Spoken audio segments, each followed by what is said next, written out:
Terry, I know Colette, you've been here for quite a while, haven't you? Yeah. Terry, when did you sort of come to the property? When did you move in? Because you've recently got married, yeah? Yeah, I've been back and forth about 2 years. Right, okay. But that was as a carer. Okay. It was no relationship or anything, but it developed, and we recently got married. Okay, and congratulations to you both. We obviously followed it with a great deal of interest. It was lovely to see you at last, sort of settling down, if you like, and you know, doing something and getting on with things. We've had a look around at the back. You know, it's you're not steady on your feet. I know you're not particularly well. Difficult to do any sort of gardening or anything, and quite a lot of risks going down steps and up and down steps and things like that. Just tell me a little bit about the property, okay? The size and everything else, because we will be going around later and having a little look for the camera. The property, in the way I see it, is adequate to live in. However, it's not adequate for you know, for for your health. So you would say then that in relation to your health and other things, your physical and mental health, that it's not particularly on par with something more desirable, which would probably make your lives a bit better. No. Okay. Obviously, a lot of people live in conditions like that, as council tenants and things like that, housing association. Sometimes we do have to take obviously what we can get and just try and move on from there. Have you addressed the issue with regard to moving? You know, have you taken it up with the council or your landlord or whoever with a view to being moved somewhere a bit more suitable? Yeah, we have. Okay. With everyone, including an MP who's on board. Right. But they say that they're prepared to carry out work whilst we're here, which is it's unacceptable. You know, given Colette's health condition and my health condition. Colette, tell me a little bit from your own point of view then. So who have you been in touch with? Because obviously you're the sitting tenant, if you like. It would be up to you to initiate things, yeah? So what sort of response do you think you've had? Pretty rubbish one, to be quite honest with you. Who have you spoke to? Peter Buckingham, who is my housing officer. Right. I've spoken to a few of the ones that put you on to the system so that you can bid for houses. Right. Terry, you say you've already had a couple of slips and falls. Tell me about one or two of those incidents, please. Well, as you've seen for yourself, the steps are so steep coming down. You've got to come down sideways. Yeah. I've fallen down there a few times. Okay. You'll see what for yourselves when you take a look how steep the stairs are. Yeah. The time that we did stay in that bedroom, when I was going to the toilet and took a wrong turn, ended up face first down the stairs, because the you know, I know stairs are stairs, but yeah, you can become disorientated. I understand that. Yeah. There's no handrails or anything like that. You see. The other thing I noticed out the back there, that would be like sort of trying to climb in a van. Yeah. To be quite honest, you need abseiling ropes and bloody God knows what else to get up and down the garden, and you've got a little dog there as well. He needs to get out and he needs to be cleaned up after, so it's not particularly good there. I've seen some of this sort of damp and stuff like that. So we're talking about the physical side of things. Now you're not taking medication. We've taken, we've had a look at some of the medication you're on. Now you're an ex-serving soldier. How many years did you do? 25 in total. So you did 25 years in total. You worked with me on a number of occasions. Always found you very, very dependable. You know, if a job needed doing, you were always one of the first to put your hand up, you know, and go the extra mile. I've noticed obviously a deterioration in you. With relation to your sort of military background, now you mentioned earlier that post-traumatic stress is something you're being treated for at the moment. So tell us a little bit about that and how that affects you. Well, it is an organisation I'm dealing with at the moment who are addressing this, and I'll be going into hospital shortly. It's for 2 weeks. It's a long stint, but it's for a number of things. Right. I am alcohol dependent, Right, okay. and couple that with PTSD, COPD. Right. I know they're all abbreviations. Yeah, I know, but we all know what they mean. But yeah, I'm putting them all together means I've got to stay that length of time in hospital. right, okay. And what happens here in this little house does not help. No, of course not. It's just downright depressing. Whatever medication they're giving me to ease things, I don't know if it really is helping, because at the end of the day I've got to wake up here every day and look at these four walls. Since you've been on medication, has the situation improved or has it got worse? Or is it about the same? It's getting better. It's Okay. bringing me round back to the way I used to Right, think. okay.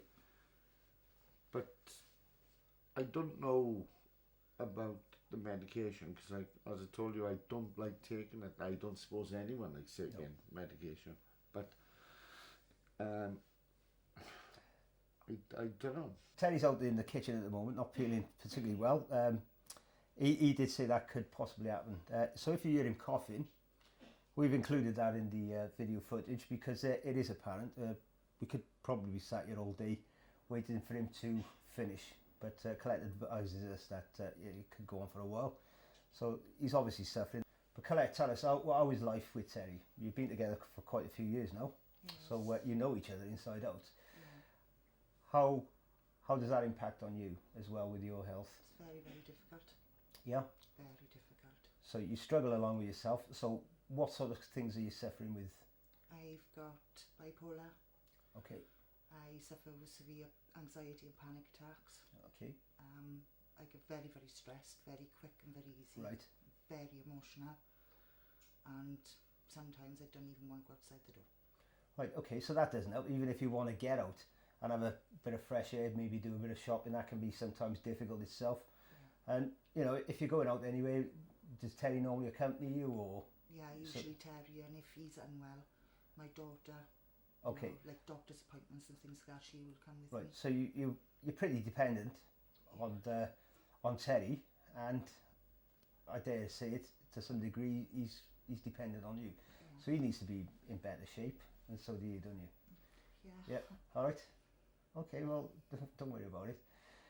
What we're going to do now, I think we've probably said enough. We've got, like I say, there are other things which are available, and we talk about them. Will 7-1 he's the sort of master, if you like, of that type of thing. He can put you in touch, or Terry, with a number of organisations who are not only just there for the soldiers or the ex-soldiers, but they're for the spouses as well. Tell you what sort of things you can get to sort of make your life a little bit better, even down to sort of if you can't afford furniture and things like that. There's a massive raft of things that are available to you. Some of them take a little bit longer than others to get to, and some people need a bit of persuading, if you like.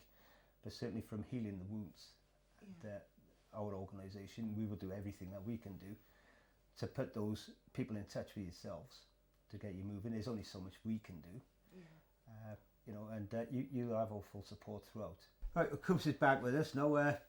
If anything happens, Coops, obviously, and you feel you need to get up and take a walk or whatever, take a breather, by all means do so. Same applies to you, Colette. Look, the only thing I want to cover now is when you say you're sleeping downstairs and things like that. Well, I don't see, where do you sleep? Do you sleep on you're not going to get two of you on a sofa or whatever. Well, how do you actually, what's the procedure here? Well, we take these cushions off and lay them down on the floor, and as you can see, I can see bedding in the corner. The pillows and blankets, and you just make your bed and sleep on the floor. It's like basically in the army making a basher. Yeah, of course, yeah. It could be quite cosy on a winter night with the log fire burning and. I'm not allowed to put that on because it sets his chest off. Oh, it's an electric fire. But it's a dry heat, and you can't suffer with that. You can't breathe with that. Right, okay. So again, there's another problem then. How do you find the heating, the central heating? Does that interfere with your health? Yeah. Or? So any dry heat, it's like, see that fan you got there? Like we had that boiling day or a couple of days the other day. we got that fan from a tip, believe it or not. But even that is like, well, it just dries you out. Yeah, of course, yeah. But the heating itself, if it's got to go on, it's got to go on. But you got you mentioned about the stairs and things like that. I know that's horrendous. Right, well, in that case, it's not ideal, is it? So, you know, you need something that's just a little bit more, if you like, you say it's a 2-bedroom house, maybe something a bit smaller but roomier would be perfect, wouldn't it? A ground floor or a ground floor something. flat or something like that. But then again, like I say, housing stock is pretty low. Yeah. They give people housing on its various priorities and things like that, so you have to tick various boxes and certain things. Time is one of the factors. I know your medical health and your mental health are the factors to be considered. It could well be the case that those people who make them decisions may be not fully aware of the medical sort of conditions and things you have. Hopefully the video will highlight some of those, and that might prove to be something which will be taken into consideration, you know, if they were to rehouse you, okay, and make something a bit more suitable. But until we get out of that situation that you're in, there's not going to be much of an improvement, is there? No. So here we are at Terry's upstairs now, in the bathroom at the moment. As a bathroom, it's quite functional. It's a nice size. It's probably no bigger than mine at home. But let's have a little look at the state of the place. We can see the walls. The walls obviously need doing. The house, it's a reasonably solid house. It's not a bad little layout actually. But if we look up to the ceiling, he's actually taken that ceiling down himself. I did mention it to him. I said that's something you should refrain from doing, so he's not going to do any more. But then, of course, if you're not aware of the hazards and things like that involved, that's something you can do. So the ceiling obviously needs replacing. He's done most of the hard work for him. That's not going to help with COPD. We can see it flaking, so straight away, there's going to be a dust hazard there anyway. That's it's damp. I can smell the damp in you. Walls flaking, it's quite dusty, so that's not going to help the COPD situation. So that's the bathroom in a nutshell. I think with a little bit of work it could look pretty good actually, but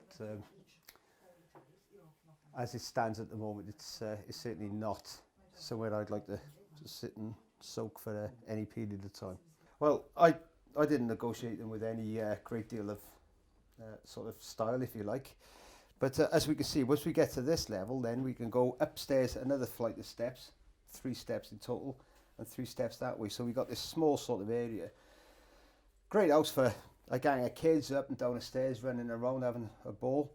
But certainly for people who are not particularly good on their feet, it's not fantastic. It's a house, it's a 2-bedroom house, there's only 2 people living here. It would be better used. You know, a small family home is what it's more suited for. Certainly not for 2 people who've got mobility problems and other problems as well. So that's the stairs and the hallway. And this won't help, because if you come down and you trip and you put your hand on this, it's so silk-like that you got nothing to stop yourself. Yeah, well, there's no handrails or anything, and there should be, really, to be honest with you.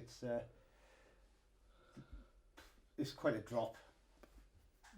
Even the best of us could walk out of a bathroom or trip up the stairs or trip down the stairs, coming in either direction. You're going down one step and up another. So the layout, you know, it's a little bit sort of dated, and it's not very practical for people with mobility problems. Okay, so we're in the smaller bedroom, the back bedroom, if you like. As you can see, it's not. It hasn't been used. It looks like it's pretty much storage space at the moment. You can see the walls for what they are, but as we look up and around the ceiling, lo and behold, there we have it, the black mold. Anybody with any sort of respiratory related illnesses, that is going to have a serious impact, and I can understand why Terry and Colette refused to come into this room. It stands for itself, so that is something that really needs addressing. That's more than a lick of paint and a scrape, getting the Artex off the ceiling and all the rest of it. That is going to need some serious work, because there's a reason why that damp is there. and it will reoccur if it's not addressed at its source. So far from underneath where the guttering is, or the roof is so coming there's down. there's something not right under the eaves, where it's the barge boards or whatever, but it's going to be more than a lick of paint and a scrape to sort that out. So not particularly in the best of health as far as the back bedroom's concerned, and again it's all allied to his health conditions. It's not going to do him any favours. Back to the ceiling. It's already been confirmed that that Artex there does contain asbestos. This is where they want to remove the asbestos, but they say that people can still remain in situ. I know for a fact that's not correct. So they could seal off the room, but they've still got to transit the stuff from A to B. It all gets poly-bagged up and things like that. But it has been confirmed that there is asbestos within the Artex. And of course, obviously you've got the mould. So you've got quite a few problems in here that need to be addressed. They'll be addressed, I'm sure, as and when. But as it stands at the moment, it's no good to Terry or Colette. They need to be out of the premises. So we're into what would be the main bedroom. This is where I would assume that Terry and Colette would obviously sleep. It's a nice big spacious, well, it's a funny layout, but it bags of room in here. But as you see, we've got the stairs to negotiate to get up here, and then late at night using the loo and things like that. So take us through it. It's generally speaking, it looks a pretty well maintained room. Colette, tell me something. I keep bleaching it all the time because the damp keeps coming back through. Right, so you still got an ongoing situation with regard to the damp and things like that. You can see along the skirtings, we've painted the room, we've tried to do what we can, but where they sent the workers in, all they've did is skirted over the areas to stop it coming through. Right, the ceiling looks relatively flat, but there's still traces of the old product there, which is probably the same as in the back bedroom. Without taking samples, you couldn't tell whether it is, but I would suspect there's probably evidence of Artex and sort of asbestos within that, if it was sampled. I would say, you know, it's a generally well kept room, and you say you keep bleaching it, but if you were to leave that, the damp just comes back time and time. Okay, well that's fair enough. I'll take your word for that. So there we go. That's the upstairs, the main bedroom, if you like. As I say, there's nothing. Yeah, okay, you get sort of the damp problem out, but the thing we'll never ever be able to change is the layout of the stairs and making them safe for anybody. So that, for me, is the main concern. Would be the layout of the stairs and things like that. In fact, you go down one set, up another, onto a landing, and a sheer fall the other side. Okay, so there we go then. But this is the first house I've ever been in that have not had some form of support or rail up steps. I know. Up the stairs. Yeah, I think that's because of the width. That it's assumed that you can do that going up the stairs. You know, you can. You know, and stairs are there for capable people. If you're not capable of negotiating the stairs, well then obviously there's a problem there.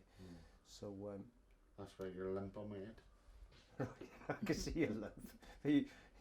To be quite honest with you, I don't remember many occasions when you didn't have a lump on your head or a black eye or a tooth fucking I thought it was your face. That's too many RSMs banging me in the head with a stick. I struggled with the stairs myself. Now, I'm not particularly mobile. Will is not particularly mobile. There were steps coming into the property which came down. Then you come into the property itself, and everything's around about sort of, it's like a little bit of a maze, if you like, coming up the stairs and onto landings and then up other stairs and things like that. So it's up and down, up and down. And then if we go to the back of the house and we looked at the garden looking down, you'll see again everything's above stairs. So the house is built on a slope where, you know, to get to it, you're negotiating stairs up and down and things like that. People with mobility problems are going to suffer. It's not fit for purpose for this particular couple. They need another property, and that's my slant on it. You know, it's as simple as that. It's not good for you. You know, you can injure yourself. If you have to carry out a risk assessment on what you can do and what you can't do, it would be fair to assume that it'd come back with a pretty poor report. This property is not fit for purpose for your particular needs. So as you know, This is not the first time we find ourselves in front of a video camera trying to help one of our soldiers, and there's been a number of them that it hasn't got to this stage. I like to think we've got a pretty good success rate. The pictures paint 1,000 words, so you can write letters all day and bang on people's doors and they're not going to do anything. So hopefully the video will do something. We'll do what we can. Well, basically I'll do what I can in support of Kev and 7-1. More importantly, with regard to helping Terry and Colette. So I think that pretty much wraps up what we need to do. Hopefully by the time we make the next video there'll be something more positive to report on. What I'm going to do before we go now is we're just going to quickly move back to Terry and Colette. See this as a step forward. Don't be afraid to go with your emotions. That is important. You can't bottle that crap up. Yeah? So you've got to go with the emotions. The only people you've got at the moment, you've got a small team of people who are dedicated to helping you, and they will, and we will, okay? And that applies to both of you, right? So Terry and Colette, if you're happy for us to continue, and really push the boat out, we're going to need your support as well. We can't, you're not going to be able to sit back and let us just do it and, think, right, well, okay, the boys are going to get on with it. That's my work done here for this week. I'll be back in a week or two, along with Will and Kev, to see how things are progressing. We can start the ball rolling now. We've got a better idea of where we're going with things as well. Colette, it's been an absolute pleasure meeting you. Look after yourself, yeah. Be strong for obviously Terry, and I'm sure he'll do the same for you. Terry, as always, mate, real pleasure seeing you, and we'll catch up soon. Right? We're on your case, all right, and we'll do whatever we can. It might not be a lot. You never know. We can try and move mountains, but we're there, and everybody. You've got a whole battalion behind you anyway. Cheers, pal. You three have been amazing. Thank you. That's all right. Look forward to doing more. Well, I'll let you know once I've wrapped up some cages, because I'm not in the army anymore, so I didn't have to say so. Right? And as soon as I know what's happening, I'll get back to you. Look after yourselves, guys, and if you know where we are, pick up the phone if there's any problems. All right, anytime. Thank you very all right? much. Look forward to seeing you soon. All the Cheers. best.